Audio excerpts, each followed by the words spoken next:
Well, hello everybody, and thanks for coming out tonight. Just very much like yourselves, on the way here, I was standing at the traffic lights in the pouring rain, a little bit of that kind of French film noir moment, pondering as the rain was dripping off my balding head, and the gravitas of what I'm doing right now struck me. I realised that standing there, what perhaps my purpose is today, and that's to represent all of those people who have FSHD and the children who have FSHD, much like my own children.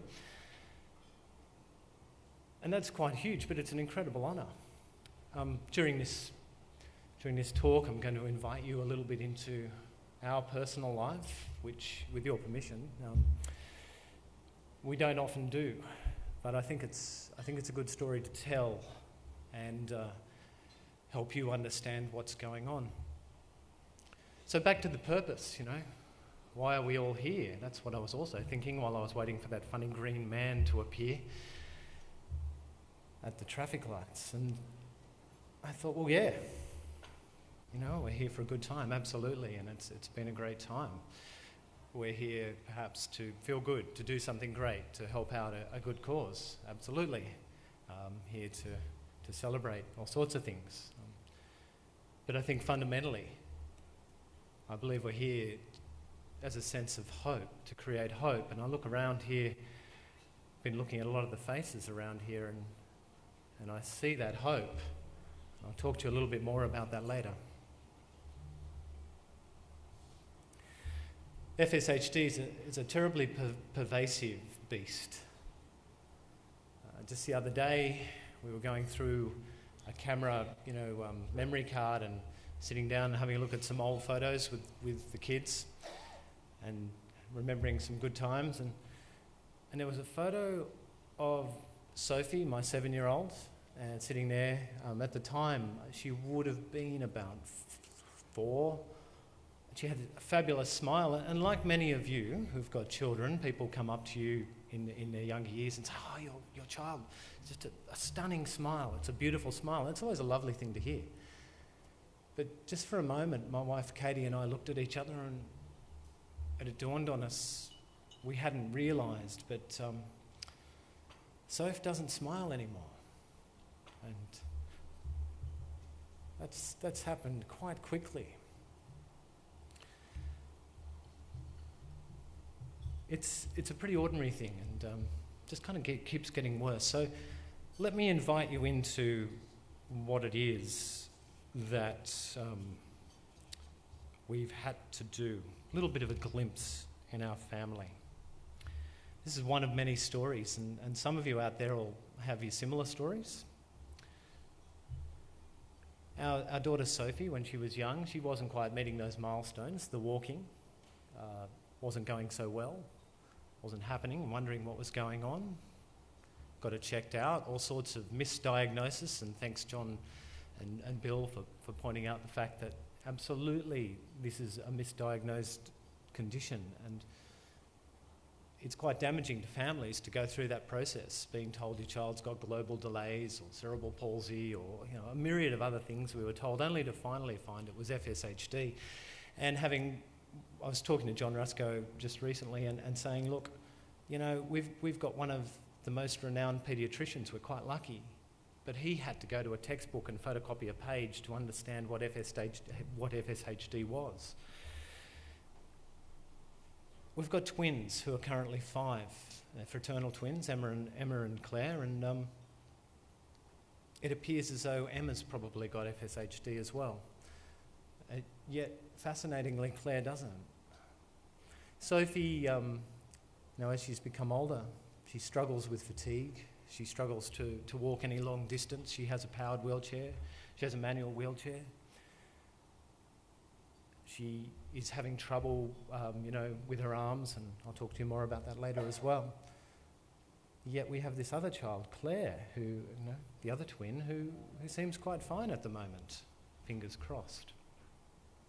Initially, we thought that it was my wife, Katie, and she was even sent to a paediatrician who may have originally had the gene and then passed it on to the kids. And the neurologist thought that she had it as well. Just looking at her, yeah, probably got the symptoms. In the meantime, while all of this was going on, there I was, trying to get back into the gym, trying to do a bit of running, trying to do those things to get fit. I was approaching 40 and thinking, hey, I've got to do something about this. Yet, for the first time in my life, I was finding everything a hell of a lot harder. And I was working really hard to get fit, but it just wasn't happening. Yeah, I might have been getting fit, but certainly wasn't getting any muscles or anything like that, which I would have done 5 or 6 years prior. And eventually we investigated and we found that Katie didn't have the FSHD and got the genetic testing done. It was just the fact that she was petite and beautiful. And then in fact I had it. My initial thought was, well, maybe I'm going to become petite and beautiful, but nah, unfortunately not. And since then, it's made a lot of sense for me about my childhood and what I could and couldn't do. And now I worry because I've got at least 2 kids who have this condition, and I just don't know what's going to happen with Claire. It's an incredibly unpredictable condition about when it will, if it will progress. And I'm 42, and so I've got a good 20-odd years of working to go, but can I work that long? Can I keep going? What's going to happen to me? I've already noticed a few things. And will I be able to sustain this family?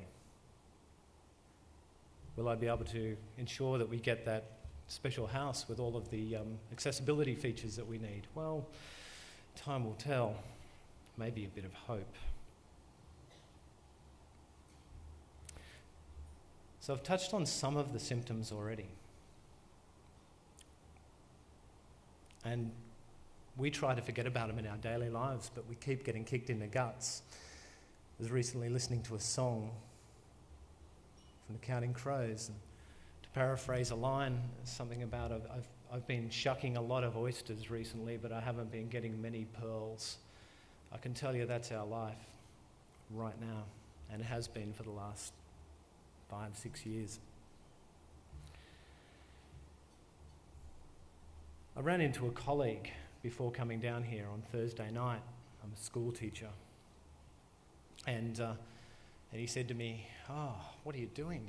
What's happening on the weekend? And I said, well, I'm going to this fantastic ball. These amazing people come out and we talk about our family, and I'm lucky enough to be here, to be able to go to talk to them. And he had no idea, because we don't share this with people, and the only time that people in our community understand that there's something not right with our family is when they see us out and about with Sophie in her wheelchair. But most of my work colleagues may often not see us in that context. And he was astounded. He said, look, how do you cope? How do you get around? How do you get around every day and live with this? And I said, well,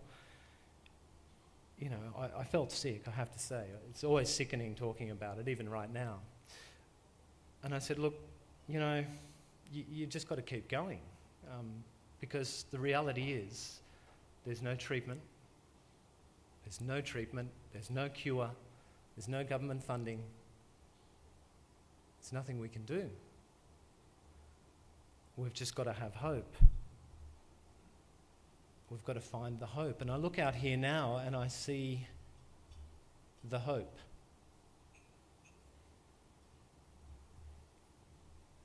In each and every one of you. You're the hope for my family. I mean, I'm really not that worried about what happens to me as long as the kids are going to be okay. And I think that's the same story for anybody who is in my position, any family in my position. In a moment, I'm going to show you a video, and I'll tell you why. During the course of the week, we have been talking to our girls about, well, Mum and Dad are going away, remembering they're 7 and 5, so this is kind of big for them. And Gran, she's coming up from Melbourne, and Gran's going to look after you, and what's the ball about, Daddy? And so we get talking, and, fairly honest about it. The girls don't know what the prognosis is. They don't know the future for themselves. They just know what it is now. And in those conversations, some amazing stuff came out. So quite urgently, I grabbed a video camera and I just started having some impromptu conversations with them. And it's a bit warts and all, I have to say, because it was done quickly. And so what you're going to see is in our house, in our life, the kids before they go to bed, they're not dolled up, they're not all pretty for the video, but it's quite candid. And I think that they deserve the opportunity to talk directly to you. They don't fully understand what it's about, but it hopefully will give you a bit of an understanding of what this does. So if we can just cue that video, thanks.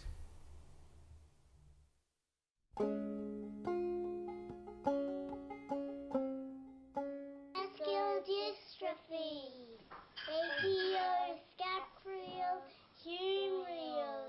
Hi, I am Sophie and I'm 7 years old. I like doing art. What do you find hard about school? Running around. Running around. And why is it hard to run around? Because my legs get tired. Do they? How come? Because I've got muscular dystrophy. Why would you like Sophie to be able to run around with you? Because she's fun to play with. And do your legs sometimes get tired, Emma? Yes, but mine don't. If Sophie could move around with you a bit more. Well, she would play with us and more, and she would also, hang out with us more. Fixes scapulohumeral muscular dystrophy. I want to be able to run around more. How come? Because sometimes I don't. When my legs get tired, I have to sit out. And what's it like when you play tips? It's good. And sometimes I walk. Do you get to tip many people? No. Does Sophie keep up with you when you play? Not really. What happens? Her legs get tired sometimes. And do you like that? Not really. Could you give me a needle to stop my muscular dystrophy or a tablet?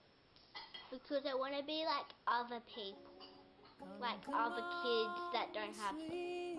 Thank you for trying to make the needle or tablet to help my muscular dystrophy.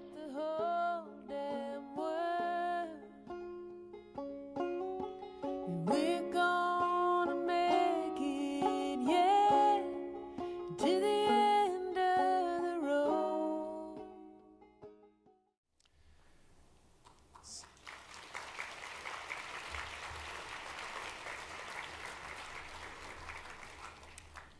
We think they're pretty great kids, but I just want to reinforce to you that what Sophie said was not scripted at all, and suddenly she's at an age where she's beginning to realise that she's very different to the other kids. And I never knew until we shot that little segment there that she wanted to be like other kids. It's the first time she's articulated that, and as parents, it's indescribable, to tell you the truth. Like many of you, I've got a job where I kind of fix things. I'm the head of the department. I'm a head teacher, and sometimes fill in as deputy principal, which is a fantastic role if you don't smile very well. So, kids get a bit scared. But people come to me, my staff come to me, and they say, look, and again, similar to many of you, what are we going to do about this? And so I say, well, let's fix it. Let's put a system in place. Or they'll come and they'll say, oh, Peter, I've got this fantastic idea. Yep, that's great. That'll fix that problem. Fantastic. Car's broken. I fix it. I can't fix this.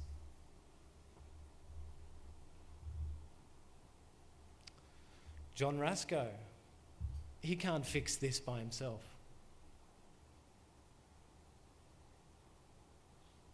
But I genuinely believe that the hope I see out here collectively, I think we can do something together. I ask you that in 3 or 5 years' time, don't have me back here. Don't have me back here coming up with a cane or a stick or a wheelchair. Don't have me showing you videos of what's happened to my kids.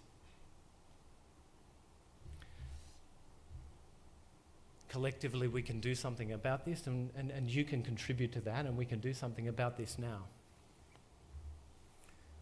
You've heard about these red envelopes, and I've seen some of you using them. I'm asking you, for those girls, for every other child, for last year we had Marcel and Rachel presenting about their son Mitch, for those kids, and for any other kids who have this, I ask you to find your red envelope. Now, the story of the red envelope, it's about luck. And it says that the Chinese symbol on the front is to do with luck. And some of you will know this.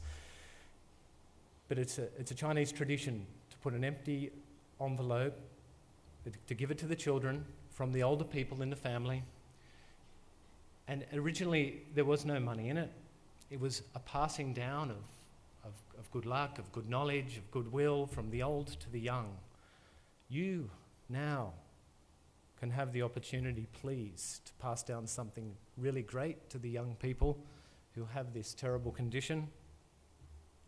So I ask you to make a pledge for Sophie, for Emma, possibly for Claire, definitely for young Mitch, and every other child who has FSHD, because they will thank you, and I thank you. Thank you very much.